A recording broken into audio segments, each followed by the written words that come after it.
Assalamualaikum warahmatullahi wabarakatuh.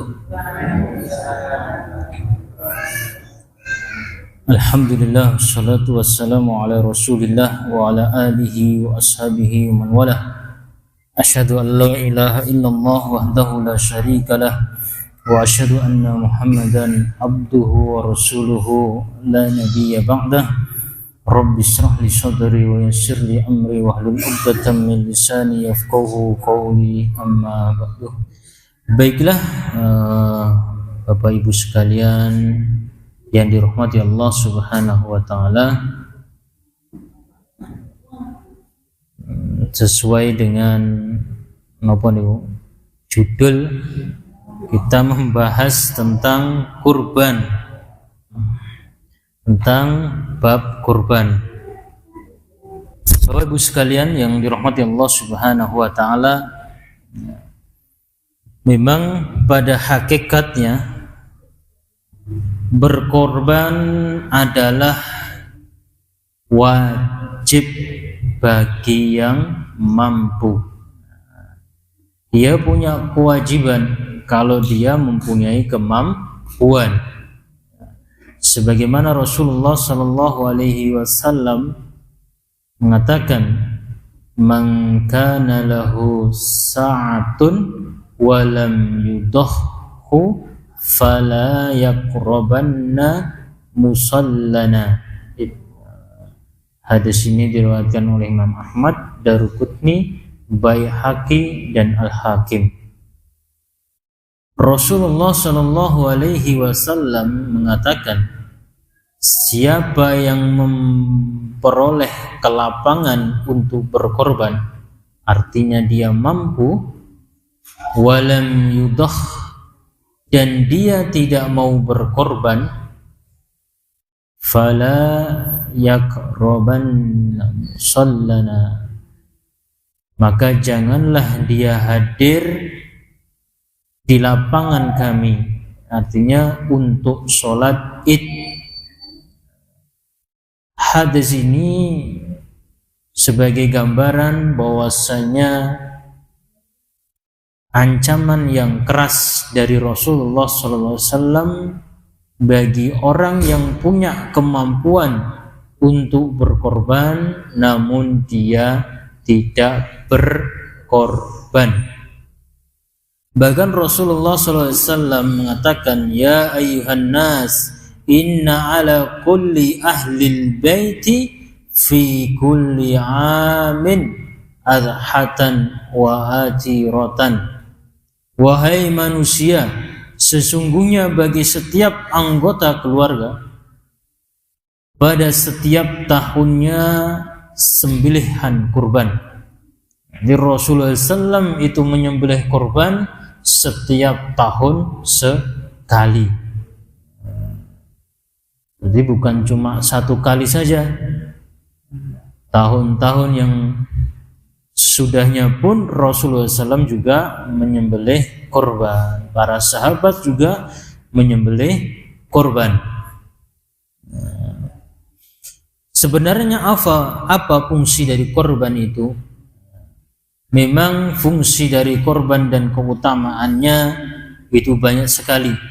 Bahkan banyak sekali disebutkan dalam hadis-hadis yang dhaif, yang lemah.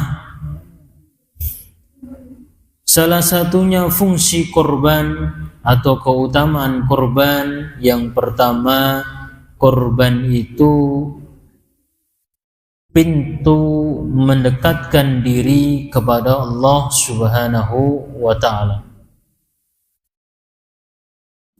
Ibadah korban adalah satu pintu terbaik mendekatkan diri kepada Allah Subhanahu wa ta'ala. Sebagaimana halnya ibadah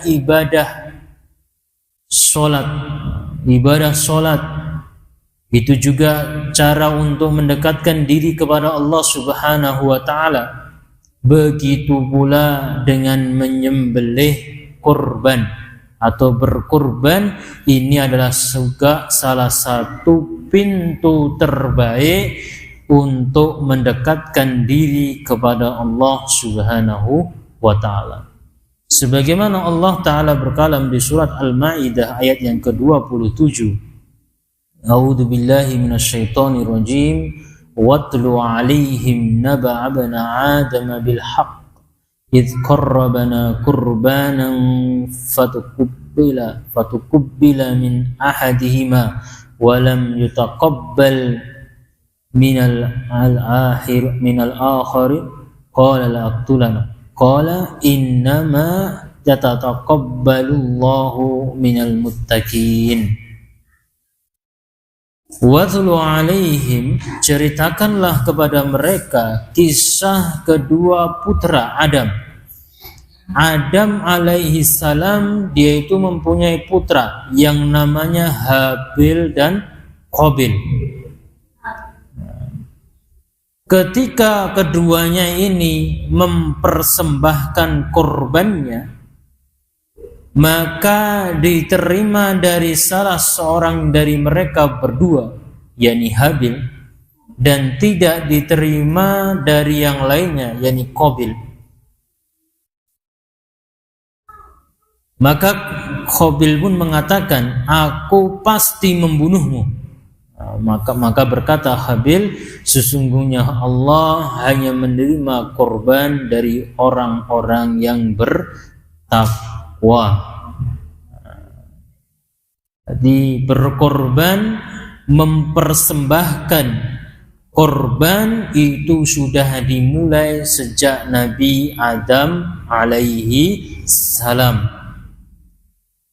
Begitu pula korban juga menjadi bukti ketakwaan seseorang hamba, sebagaimana Allah Ta'ala berkalam, la yanalallahu luhumuhuma wala dima'uha walakin yanalu taqwa minkum kadzalika sakhkharaha lakum litukabbirullaha ala ma hadakum wa basyiril muhsinin.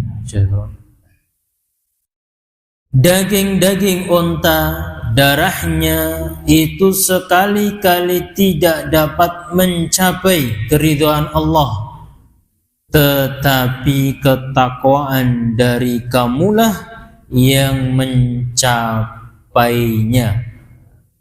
Maka dalam berkorban ini bukan masalah harga, bukan masalah dagingnya atau apanya, tetapi itu masalah ketakwaan kepada Allah Subhanahu wa ta'ala.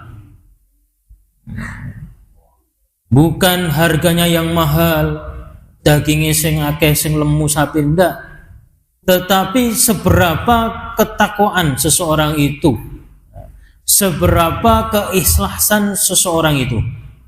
Dia berkorban, hendaknya dia itu haturkan hanya kepada Allah Subhanahu wa ta'ala, ikhlas karena Allah ta'ala, dilandaskan karena ketakwaan Allah Subhanahu wa ta'ala. Berkorban bukan cuma hanya pekewuh, bukan karena pekewuh, bukan karena isin, aku wong sugih kok ora korban, bukan, aku wong mampu ora korban, bukan.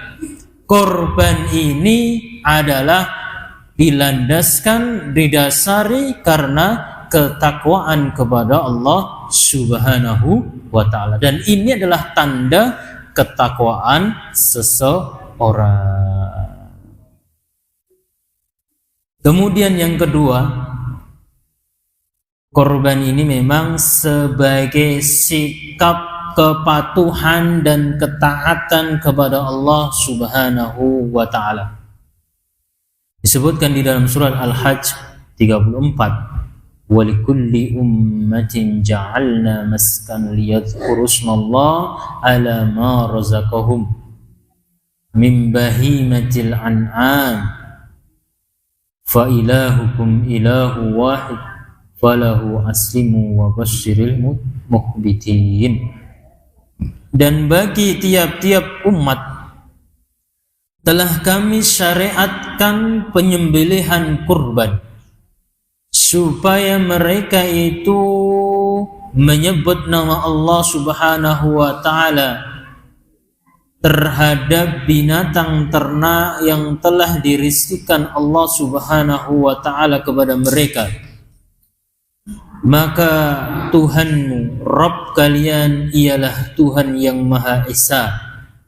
Karena itu aslimu wa basyiril mukhbitin. Karena itu berserah dirilah kamu kepadanya dan berilah kabar gembira kepada orang-orang yang tunduk patuh. Memang korban ini sebagai sikap kepatuhan dan ketaatan kepada Allah Subhanahu wa ta'ala. Ini sangat berat. Punya uang tok ranggo korban. Mungkin ya seperti itu. Kalau dia punya uang tok nggo korban, ketoke ya koyone eman. Maka sikap orang yang beriman, sikap orang yang bertakwa, rizki ini adalah milik Allah, dari Allah Subhanahu wa ta'ala. Dan Allah pengen menguji kita, ketaatan kita kepada Allah untuk berkorban, keluarkan. Kita mampu, kita punya harta yang berlebih, keluarkan. Maka Allah Subhanahu wa ta'ala akan mengganti yang lebih baik. Bisa jadi juga Allah Ta'ala lapangkan rizkinya. Bisa juga Allah Ta'ala berikan kesehatan kepada keluarganya. Bisa juga Allah Ta'ala berikan itu keselamatan dari bala, musibah dan sebagainya. Bisa juga anak-anaknya, cucu-cucunya itu menjadi anak yang soleh dan solehah. Karena sebab ketaatannya dia kepada Allah Subhanahu wa ta'ala. Itu yang kedua. Yang ketiga, ya, sebagai saksi amal di hadapan Allah Subhanahu wa ta'ala, di hadapan Allah Subhanahu wa ta'ala. Sebagaimana Rasulullah SAW mengatakan, hadis ini dari Abdurrahman ibn Ibrahim Ad-Damaski, hadasana Abdullah ibn Nafi', hadasani Abu Musanna an Hisham ibn Khurud an abihi an Aisyata radhiyallahu anha anna Nabi sallallahu alaihi wasallam qala ma 'amila banu Adam, tidak ada amalan yang dikerjakan anak Adam, yakni manusia, yauma nahrin, ketika hari korban, hari penyembelihan, ahabba ilallahi azza wa jalla min hiraqatid dammin, yang lebih dicintai oleh Allah Subhanahu wa ta'ala, Allah azza wa jalla, dari mengalirkan darah. Wa innahu la ya'ti yaumal qiyamati bi quruniha wa adlafiha wa ash'ariha wa inna ad-damma la yaqa'u minallahi azza wa jalla bimakanin qabla an yaqa'a 'alal ardi fatibu biha nafsan.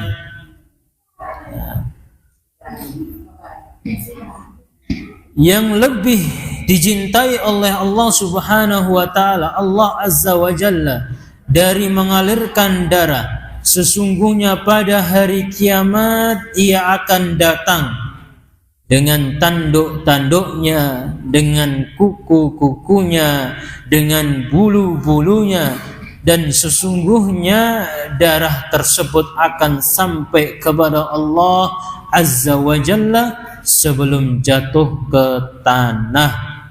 Fatibu biha nafsan, maka perbaguslah jiwa kalian dengannya. Maka korban yang kita korbankan itu menjadi saksi amal kita di hadapan Allah Subhanahu wa ta'ala. Bahkan yang terakhir, termasuk korban ini adalah ajaran Nabiullah Khalilullah Ibrahim alaihi salam. Dikatakan di suatu hadis itu ya yang agak panjang. Qala ashabu Rasulullah sallallahu alaihi wasallam, ya Rasulullah, ma hadhihi al-adhahi? Berkata para sahabat Rasulullah sallallahu alaihi wasallam, wahai Rasulullah, hewan kurban apa ini? Beliau mengatakan, qala sunnatu abikum Ibrahim. Ini adalah sunnah bapak kalian Ibrahim. Qalu fama lana fiha. Lalu pada hewan tersebut kami dapat apa wahai Rasulullah sallam? Qalu fama lana fiha ya Rasul. Qala bi kulli sya'aratin hasanatun. Pada setiap bulunya itu ada satu kebaikan. Qalu fas-suhufu. Mereka para sahabat berkata lagi, bagaimana dengan suf, bulu domba? Ya Rasulullah, qala bi kullin sya'aratin min sufi hasanatun. Ya. Pada setiap bulu suf ada satu kebaikan. Nah, kurban itu termasuk sunnah Nabi Ibrahim alaihi salam. Dan bulunya, bulu kambing atau sapi itu dinilai satu kebaikan, satu bulunya. Pernah menghitung? Jenengan menghitung rambutin jenengan piyambak nomon. Wis mumet. Oh kurang gawean. Ya. Ini apa? Gambaran bahwasanya pahala orang yang berkurban itu sangat banyak sekali. Maka kalau kita mempunyai kemampuan, punya uang, punya kelebihan uang, berkorbanlah. Keutamaan sangat luar biasa. Bahkan korban ini juga sebagai ya termasuk untuk memiliki sisi positif ya, pada aspek sosial. Kita juga diajari oleh Allah Subhanahu wa taala, kita juga dituntun Rasulullah SAW untuk sesama manusia itu saling berbagi. Amaronin Nabi sallallahu alaihi wasallam anna aqwama ala budnih wa an aqassima luhumuha wa juluduha wa jilalaha 'alal masakin wa la uqtiya min jizaratiha minha syai'an. Rasulullah sallallahu alaihi wasallam itu memerintahkan kepadaku untuk mengurusi hewan kurbannya, membagi-bagikan dagingnya, kulitnya, pakaiannya. Pakaiannya ini memang pelananya. Jadi atau disembelih, pelana-pelananya itu tidak boleh dijual, sedekahkan semuanya. Ya. Kemudian dadung-dadungnya juga itu nggak boleh dijual, dikasihkan mawon. Nanti ada apa namanya dadung kados kalau unta itu ada biasanya ada apa nama rumahnya itu kadang-kadang juga itu dikasihkan semula, nggak boleh dijual belikan pelana atau sebagainya nggak boleh dijual. Wajilalaha 'alal masakin, untuk orang-orang miskin, orang-orang yang tidak mampu. Memang nanti daging kurban itu dibagi 3, untuk dimakan sendiri, untuk dihadiahkan untuk kerabat, orang yang dia cintai dan sebagainya. Yang ketiga memang untuk orang-orang yang tidak mampu. Nah, ya. Itu memang fungsi atau keutamaan berkorban. Sekarang kita bahas apa itu korban. Kita sering mendengar korban. Korban itu juga bisa disebut dengan udhiyah. Korban itu memang secara bahasa berasal dari kata qoriba. Qoriba ini artinya dekat. Maka secara istilah korban, karena korban itu secara ringkasnya itu artinya dekat, itu memang merupakan suatu ibadah yang dilaksanakan pada tanggal 11, 12, 13 bulan Dzulhijjah dalam rangka mendekatkan diri kepada Allah Subhanahu wa taala. Maka di sini kurban dalam rangka mendekatkan diri kepada Allah Subhanahu wa taala. Maka hari penyembelihan itu memang 11, 12, 13. Dari tanggal 10 dulu ya. 10, 11, 12, 13. Ada juga yang 10, 11, 12. Jadi yang 13 ini tidak termasuk alam, tapi 11, 12, 13 inilah hari tasyrik, hari penyembelihan, Yaumun Nahr. Maka kalau Syekh Abdullah Al-Bassam mengatakan, sebagian ulama ahli tafsir mengatakan, kata beliau, yang dimaksud dengan menyembelih hewan adalah menyembelih hewan korban setelah sholat Id. Ini setelah sholat Id. Berarti kalau orang yang menyembelih sebelum sholat Id, ya dia bukan sembelihan, bukan korban, bukan udhiyah.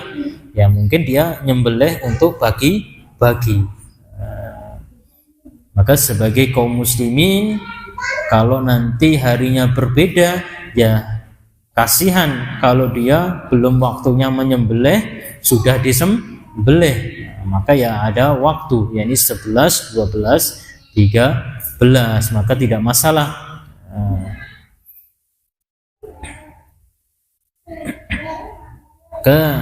Kalau udhiyah, yakni korban atau udhiyah, itu sama ya, hewan ternak.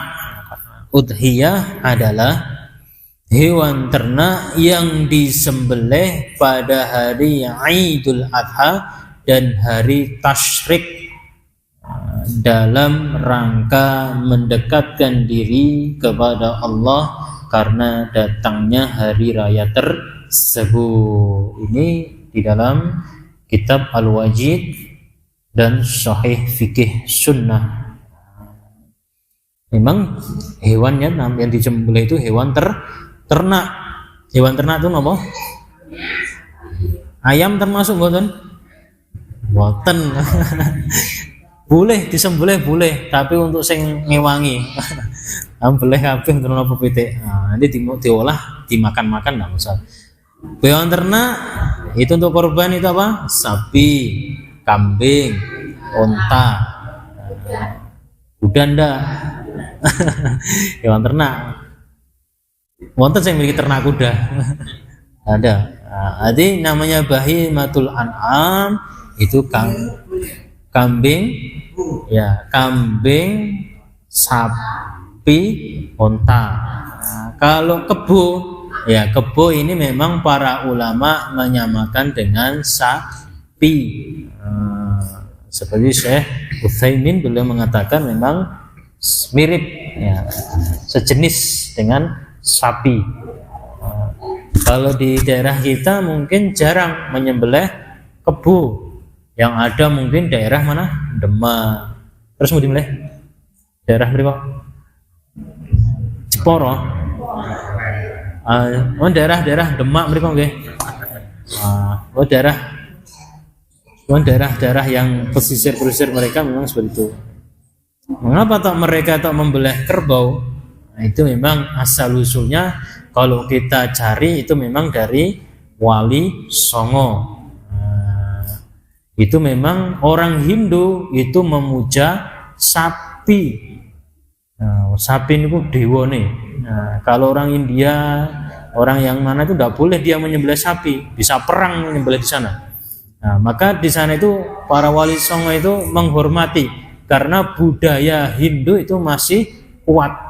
Nah, maka di sana itu para wali itu menyembelih kerbau sebagai gantinya sapi, dan harganya lebih mahal dari sapi. Nah, dulu di sini masih ada ndak kebo? Nanten. Nek zaman dulu ada, ada nggih. Nah, nek zaman kula tesih alit saya dolanan kebo. Ning sawah niku ngluku ngangge kebo. Nah, Syekh Beben Syekh numpak barang dolanan karo kebo. Sani kan jarang. Harganya juga mahal. Nek Kiai Slamet enten kebo tapi teng kraton mereka Kiai Slamet. Ada jenengan teng alun-alun kidul, saged ningali Kiai Slamet. Kiai Slamet kebo kan. Dari sana kebunya. Jadi binatang ternak. Tiga tadi ya, sapi, kambing, unta.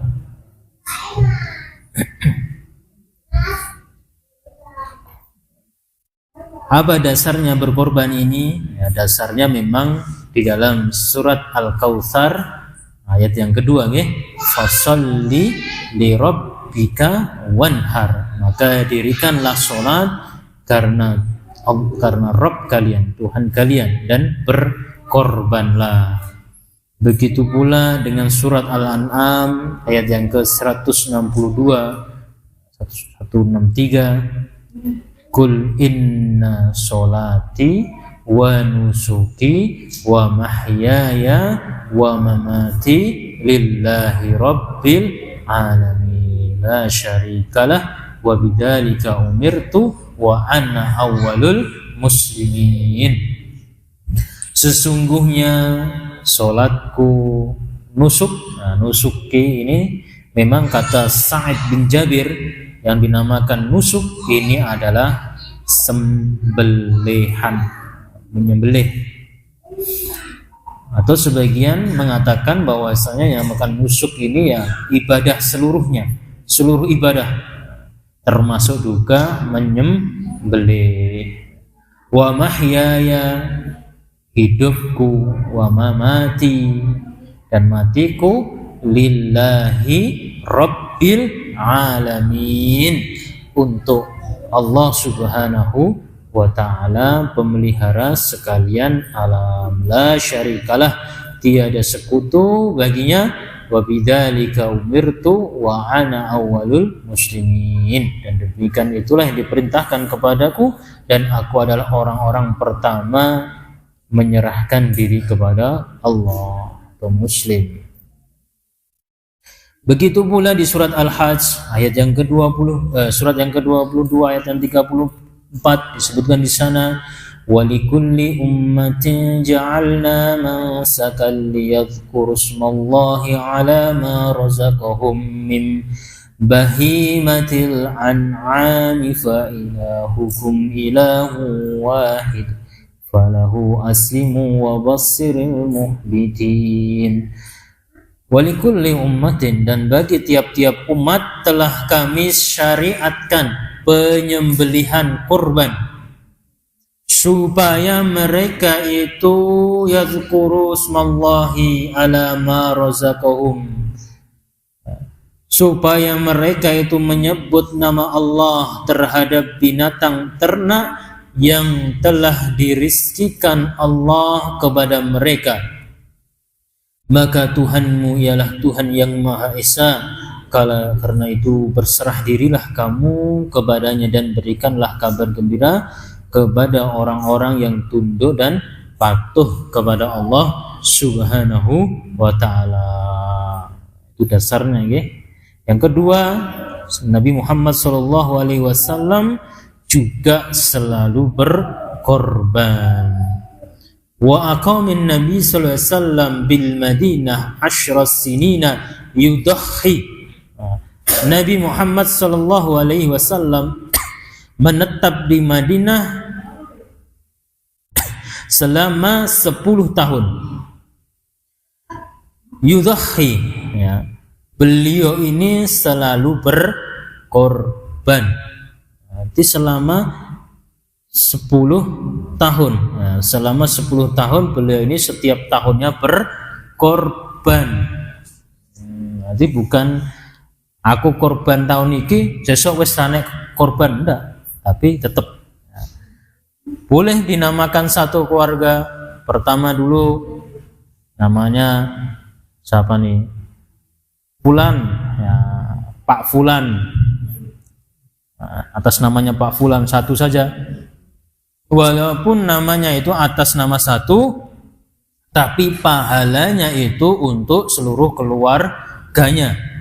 Bahkan sebagian ulama itu yang hidup pun yang mati dapat pahalanya juga.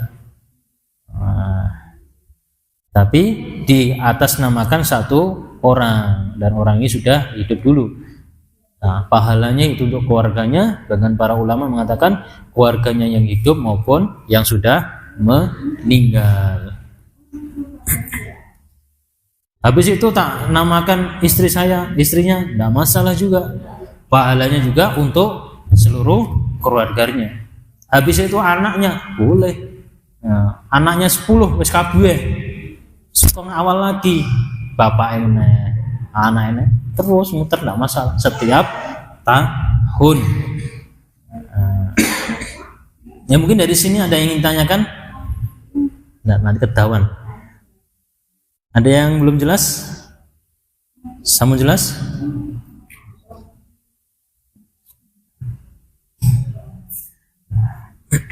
Jadi memang kalau ada kelonggaran harta, ya monggo kita berkorban. Kalau tidak punya ya tidak masalah juga. Itu memang hukumnya itu sunnah muakkadah, tidak wajib. Kalau yang wajib itu bagi yang dia mempunyai kemampuan. Kalau dia mempunyai kemampuan orang korban, maka jangan dekat-dekat tempat sholat kami. Artinya yaitu larangan yang sangat keras. Baiklah, itu saja. Alarmnya wis pun bunyi. Itu di sini ada yang ingin tanyakan sebelum saya akhiri? Sampun nggih? Kamu paham nggih? Dan insyaallah kita teruskan pertemuan yang akan datang nggih. Cukup sekian biasa sampaikan, kurang lebihnya saya maaf. Aqulu qouli hadza astaghfirullah li wa lakum. Assalamualaikum warahmatullahi wabarakatuh.